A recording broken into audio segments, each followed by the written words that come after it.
Assalamualaikum warahmatullahi wabarakatuh. Salam planter petani sawit Indonesia, salam tandan berduri. Sahabat sawit rakyat, berjumpa lagi dengan channel kesayangan kita ini. Dan seperti biasa sahabat ya, saya akan coba berbagi kepada sahabat bagaimana sih cara mengelola sawit agar bisa lebat seperti ini. Ini sahabat ya, ini sahabat bisa lihat buahnya lebat-lebat ya. Padahal saat ini sahabat, umumnya sedang terjadi musim trek buah sahabat. Namun kalau kita merawat dengan benar, trek itu walaupun terjadi sahabat tidak terlampau parah gitu sahabat ya. Dan kita cek-cek dulu sahabat ya pohon-pohon yang lainnya. Nah ini sahabat ya, ini juga buahnya lumayan sahabat. Walaupun memang ada bunga jantan namun jarang sahabat. Ini udah bakal bunga betina lagi. Ini mengeliling ya, ini mengkal. Ini 2 mingguan lagi itu masak sahabat ya. Kemudian ini lagi ya, lebat-lebat sahabat. Padahal ini kita menanamnya di tempat yang sudah pernah ditanami sahabat ya, atau kita melakukan penanaman ulang ini sahabat. Itu pohon-pohon yang lama itu kan. Nah ini sahabat ya, lebat-lebat seperti ini. Nah,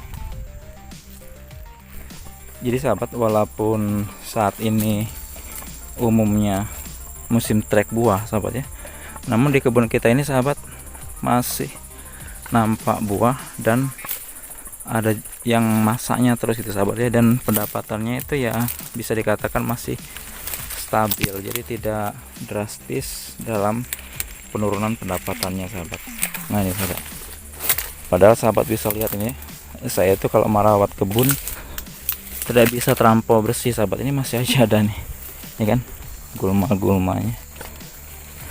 Nah ini ya, jadi sahabat, saya akan coba untuk berbagi pengalaman sahabat. Ini bukan bermaksud saya untuk menggurui sahabat ya, karena di sini kita adalah sama-sama belajar sahabat, sama-sama belajar berkebun sawit.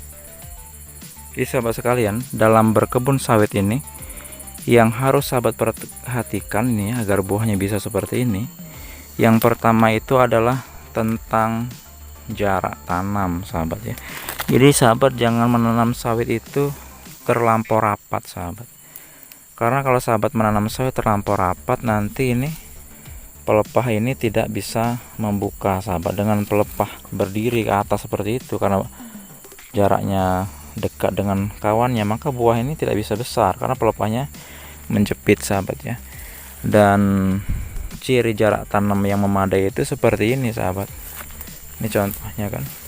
Nah ini ujung daun itu tidak boleh bertemu sahabat.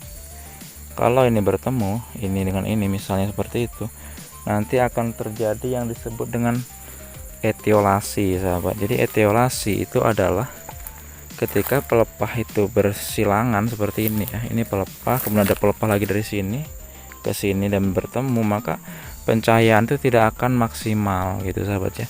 Dan pencahayaan yang tidak maksimal, maka nantinya fotosintesis kepada tanaman kita ini tidak bisa maksimal sahabat. Akhirnya sawit kita pun buahnya akan berkurang dan cepat meninggi. Itu perhatikan ke sana sahabat ya, itu kan berjarak semua sahabat, tidak rapat gitu ya. Jadi cahaya matahari bisa masuk dengan maksimal. Di sini dulu sahabat ya, ini dulu agak rapat ini, makanya ini kami tanam ulang, kami jarangkan sahabat. Dari ukuran dulu kan, kalau orang dulu nanam yang penting banyak batang seperti sahabat, ternyata itu kalau untuk sawit salah sahabat ya. Jadi itu yang pertama yang sahabat harus perhatikan adalah jarak tanam. Kemudian tanam kelapa sawit ini juga sahabat, berapa sih jarak tanam itu saya menyarankan minimal sahabat ya, itu adalah dengan jarak 9 kali 9 mata 5. Yang disebut mata 5 itu sahabat, itu adalah segitiga sama sisi sahabat ya. Jadi per hektar ya, kalau sahabat mata 5 99, maka akan ketemu 140 3 batang itu sahabat ya, itu ketemunya di situ 143 batang. Sementara kalau segi 4 yaitu kisarannya 125 batang itu sahabat ya. Jadi ada selisih sekitar 18 batang sahabat ya. Jadi selisihnya sekitar segitu. Makanya kalau mata 5 ini lebih efisien tanah, juga jumlah batang lebih banyak. Itu yang harus kita perhatikan. Namun kalau sahabat menanam 99 itu, kalau standar penanaman kelapa sawit sebenarnya ya, kalau perusahaan-perusahaan sawit itu kurang dianjurkan untuk jarak segi 4 sahabat. Sebaiknya adalah jarak segi 3. Dan sahabat juga bisa cek video-video saya yang sudah lalu bagaimana cara pancang mata 5 itu sahabat ya. Itu tadi tentang jarak tanam.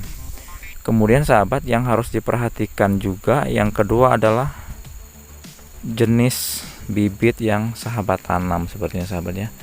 Kalau ini saya menanam ini adalah jenis dampi sahabat. Jadi jenis dampi itu bisa diperhatikan karakteristiknya seperti ini, buah besar ya.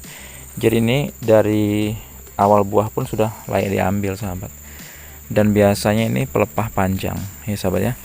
Jadi kalau pelepah panjang itu, kalau dampi itu disarankan 9,2 kali 9,2. Jadi dengan jarak segitu per hektarnya itu akan ketemu nanti 130 batang itu sahabat ya. Karena dampi pelepahnya lebih panjang lagi sahabat ya, maka jaraknya juga harus lebih jarang. Jadi benih harus jelas itu sahabat ya, karena investasi sawit ini adalah investasi jangka panjang sahabat. Jadi jangan kita membeli benih itu hanya berpikir murahnya saja, namun kita harus mengupayakan untuk membeli benih yang resmi sahabat. Ini saya bukan sebagai penjual benih atau marjal sahabatnya, jadi jangan nantinya salah persepsi. Oh mas, sawit itu yang penting pemupukan. Oke sahabat, bisa bandingkan benih yang tidak jelas sahabat pupuk, benih yang resmi sahabat pupuk, nanti hasil yang akan bicara gitu ya. Ini saya berbicara ini berdasarkan apa yang sudah pernah saya alami sahabat ya. Itu nanti tetap berbeda hasilnya. Kalau benih yang tidak resmi musim trek seperti ini sahabat bisa perhatikan, banyak nanti pelepah-pelepah yang kosong atau banyak timbulnya bunga jantan. Itu sahabatnya, itu kalau benih-benih yang biasa seperti itu sahabatnya. Jadi yang kedua adalah upayakan benih yang resmi seperti itu sahabat. Kemudian yang selanjutnya yang ketiga adalah dalam pembuatan lubang tanam sahabat. Jadi lubang tanam sahabat itu kalau bisa itu ya diupayakan itu jarak ya, ukurannya itu 60 kali 60 dengan dalam 30 itu sahabat ya. Tujuannya apa sahabat? Agar nantinya sawit yang baru ditanam polybag itu akarnya bisa cepat menyebar seperti sahabatnya, karena tanahnya lunak gitu ya. Itu ukuran lubang tanamnya. Kemudian di dalam lubang tanam itu diupayakan diberi pupuk fosfat sahabat ya. Dan sangat dianjurkan itu adalah rock fosfat, karena rock fosfat itu tepung sahabat ya, jadi cepat menyebar ya di tanah. Jadi fungsi daripada fosfat itu merangsang cepat keluarnya perakaran baru sahabat. Jadi nanti di polybag yang baru tanam tadi akan cepat keluar akar. Dan berapa takarannya? Jadi itu sekitar 1/4 kilo saja sahabat ya. Sawit yang baru ditanam 1/4 kilo, jadi ukuran sekitar segini, 2 genggam seperti ini. Masukkan ke dalam lubang tanam, ditabur, kemudian baru ditanamin sawit dan ditutup tanah seperti itu sahabat ya. Itu lubang tanam. Kemudian selanjutnya yang harus sahabat perhatikan adalah yang keempat itu pemupukannya sahabat. Jadi setelah ditanam pemupukan harus rutin ya dan terjadwal, dan itu banyak rujukan-rujukan sahabat ya. Bagaimana pemupukan, berapa dosis, itu banyak sekali rujukan yang bisa sahabat ambil sahabat ya. Kemudian juga perawatan kebun sahabat ya, seperti pembersihan lokasi sahabat seperti ini. Gulma itu dikendalikan sahabat, jangan sampai tinggi ya. Kemudian pembersihan piringan seperti ini agar pupuknya juga tidak termakan oleh gulma. Ini sebenarnya kemarin belum lama sekali semprot sahabat, karena ini musim penghujan ya, cepat tumbuhnya seperti itu ya sahabat ya. Jadi sahabat, itu tadi urutan-urutan agar sawit sahabat itu bisa lebat. Yang pertama jarak tanam, kemudian pola pancangnya, yaitu yang terbaik adalah segitiga sama sisi, kemudian kualitas benih ya, kemudian pemupukan dan perawatan. Bila ini kita lakukan dengan kontinu, saya yakin sawit sahabat bisa lebih lebat daripada ini. Salam petani Indonesia, salam sukses.